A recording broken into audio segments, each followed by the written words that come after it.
Gallery furniture and appliances Eramalloor 45-ാം വാർഷികത്തോടനുബന്ധിച്ച് ഓഫറുകളുടെ മഹാവിസ്മയം. ബെഡ് ഒന്നിനൊന്ന് ഫ്രീ. സ്റ്റീൽ അലമാര 5500 രൂപ മുതൽ. സെറ്റി സെറ്റ് 7500 രൂപയ്ക്ക്. സ്പ്രിംഗ് ബെഡ് 6750 രൂപ. വുഡൻ അലമാര 23000 രൂപയ്ക്ക്.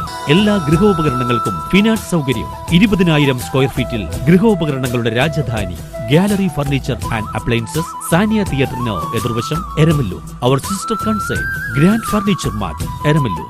45 വർഷത്തെ പാരമ്പര്യമാണ്. കൊച്ചിൻ സോളാർ ടെക്കിന്റെ ആഭിമുഖ്യത്തിൽ കൊച്ചി രൂപത വൈദികരുടെ ഭവനത്തിൽ 30,000 കിലോവാട്ട് സോളാർ പാനൽ സ്ഥാപിച്ചു. വൈദ്യുതി നിരക്കുകൾ വർദ്ധിക്കുന്ന സാഹചര്യത്തിൽ ചെലവ് കുറയ്ക്കുന്നതിനും പരിസ്ഥിതി സംരക്ഷിക്കുന്നതിനും ലക്ഷ്യമിട്ട് കൊച്ചി രൂപത വൈദികർക്കായി പെരുമ്പടപ്പിൽ നിർമ്മിച്ച പുതിയ ഭവനത്തിൽ സ്ഥാപിച്ച സോളാർ പാനലിന്റെ ഉദ്ഘാടനം നടന്നു. കൊച്ചിയിലെ പ്രമുഖ സോളാർ സ്ഥാപനമായ കൊച്ചിൻ സോളാർ ടെക് സ്ഥാപിച്ച 30,000 കിലോവാട്ട് ശേഷിയുള്ള സോളാർ പാനൽ സംവിധാനത്തിന്റെ വെഞ്ചരിപ്പും ഉദ്ഘാടനവും കൊച്ചി രൂപത ബിഷപ്പ് ഡോക്ടർ ആന്റണി കാട്ടുപറമ്പിൽ നിർവഹിച്ചു. കൊച്ചിൻ സോളാർ ടെക്കിന്റെ ഉടമകളായ ജൂഡ് ഗോഡ്വിൻ റോഷൻ, ക്ലെമറ്റ് ബിബിൻ എന്നിവരുടെ നേതൃത്വത്തിലാണ് പദ്ധതി നടപ്പിലാക്കിയത്. വീടുകളിലും സ്ഥാപനങ്ങളും ഗുണമേന്മയുള്ളതും വിശ്വസ്തയോടുകൂടിയുമായ സോളാർ സംവിധാനങ്ങൾ സ്ഥാപിക്കുന്നതിൽ ശ്രദ്ധേയമായ സ്ഥാപനമാണ് കൊച്ചിൻ സോളാർ ടെക്. ചടങ്ങിൽ രൂപത വികാരി general rev monsignor Joshy Kandanattuthara, monsignor Antony Thachara, father Johny Xavier Puthukkad, father David Nanatt, father Maxon Kuttikkatt, father Prasad Antony, father Benny Thoppiparambil, father Saju Punnakkattusseri, father Sherin Mattumal, father Paul Pallipparambil, father Francis Xavier തുടങ്ങിയവർ സന്നിധരായിരുന്നു. അവസാനമായിട്ട് നമ്മൾ ഈ ദിവസങ്ങളിൽ കമ്മീഷൻ ചെയ്തു. എല്ലാം ഈ ദിവസത്തോടുകൂടി എനിക്ക് തോന്നുന്നത് ഏകദേശം 1700ഓളം യൂണിറ്റ് ആയിക്കഴിഞ്ഞു. ഏകദേശം ഒരാഴ്ച കഴിഞ്ഞതേ ഉള്ളൂ. അപ്പോൾ നമുക്ക് എനർജി, നമുക്ക് ദൈവം തന്നിരിക്കുന്ന സാധ്യതകൾ നമ്മൾ ഉപയോഗിക്കാനായിട്ടാണ് ടെക്നോളജി നമ്മളെ സഹായിക്കുന്നത്. ഈ ദിവസങ്ങളിൽ നമ്മളെ സഹായിച്ചവരാണ് ഒത്തിരിയേറെ പേര്. ഇന്ന് അഭിനന്ദ പിതാവ് നമ്മളിവിടെ ഈ വന്നത് കമ്മീഷൻ ചെയ്തു, ബ്ലെസ് ചെയ്തു, നമ്മളെല്ലാവരും അനുഗ്രഹിച്ചു.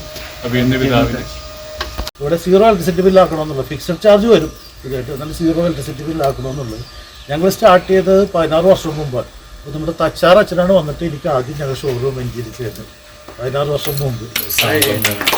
പിന്നെ ഫസ്റ്റ് പ്രോജക്റ്റ് ബിഷപ്പ് ആൽസി ഞാൻ ചെയ്യുന്നത്. അപ്പോൾ ജോയി ശാസ്താംപുരത്തിലെ അച്ഛനാണ് പ്രൊപ്പറേറ്റർ. അച്ഛനും കരിയൽ പിതാവും കൂടെയാണ് എനിക്ക് ആദ്യത്തെ പ്രൊജക്റ്റ് വരുന്നത്.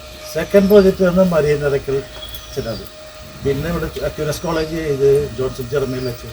പിന്നെ ഇവിടെയുള്ള ഒരുപാടുള്ള സ്കൂളുകൾ കംപ്ലീറ്റ് ഞാൻ ചെയ്തേക്കുന്നത്. പകരം സോളാർ ഞങ്ങൾ ഹാവൽസിൻ്റെ ഓതറൈസ് ഡീലറാണ്. ഇവരുടെ ഡീലർഷിപ്പ് എടുക്കാൻ കാര്യം കമ്പനി ഡയറക്റ്റ് വാറണ്ടി കൊടുക്കുന്നത്. കാര്യം ലോങ് ടൈം വാറണ്ടി പാനലിന് 30 വർഷമാണ്, ഇൻവെർട്ടറിന് 10 ഇയേഴ്സാണ്. ലോങ് ടൈം വാറണ്ടി ഉള്ളവർ കമ്പനിയായിട്ട് ഡയറക്റ്റ് കണക്ഷൻ ഉള്ളത് നല്ലതാണ്. കാര്യം എന്നെ വിളിച്ചാൽ കിട്ടിയില്ലെങ്കിൽ തന്നെ ഡയറക്റ്റ് കമ്പനീനെ വിളിക്കാം. എന്നിട്ട് ഇവരുടെ ഫുൾ സപ്പോർട്ടും ഉണ്ട്. ഇത്രയും വർഷമായിട്ട് ഇതുവരെ കുഴപ്പമൊന്നുമില്ല, നല്ല രീതിയിൽ പോകുന്നുണ്ട്. ഇവിടെ നമ്മൾ ഏകദേശം 30,000 വാട്ട്സ് പാനൽ മുകളിൽ കിട്ടിയിട്ടുണ്ട്. 30 കിലോ വാട്ടിൻ്റെ ഇതുകൊണ്ട് ഭാവിയിൽ പഠന സമയത്ത് മര്യാദച്ചൊരു സജഷൻ പറഞ്ഞ് ഒരു 20 കിലോ വാട്ടിനെ ഒരു സ്ഥലം ഇട്ടേക്കണമെന്ന് പറഞ്ഞു. അതുകൊണ്ടാണ് ഈ പാനലെല്ലാം അങ്ങോട്ട് ഷിഫ്റ്റ് ചെയ്തത്. അല്ലെങ്കിൽ നമ്മൾ ഇവിടെ ചെയ്താണത്. അതുകൊണ്ട് നമുക്ക് കുറേ കേബിളിൻ്റെ ഇതൊക്കെ പണിയൊക്കെ കൂടുതലായി. പക്ഷേ അച്ഛൻ അന്നാലും പറഞ്ഞു 20 ചിലപ്പോൾ പറയാൻ പറ്റില്ല. കാര്യം ടെമ്പറേച്ചർ ഹൈ ആണെങ്കിൽ ചിലപ്പോൾ AC വരെ വെക്കേണ്ടി വരും. അങ്ങനെ വല്ലതും വെക്കേണ്ടി വന്നാൽ തന്നെ നമ്മൾ സ്ഥലം ഇപ്പോഴേ കണ്ടെത്തിയേക്കണം. അതുകൊണ്ടാണ് ഞങ്ങൾ ഫ്രണ്ടിലായിട്ട് വിട്ടിട്ട് ഇപ്പുറത്തെ സ്ഥലം വിട്ടേക്കുന്നത്. News bureau, Kochi.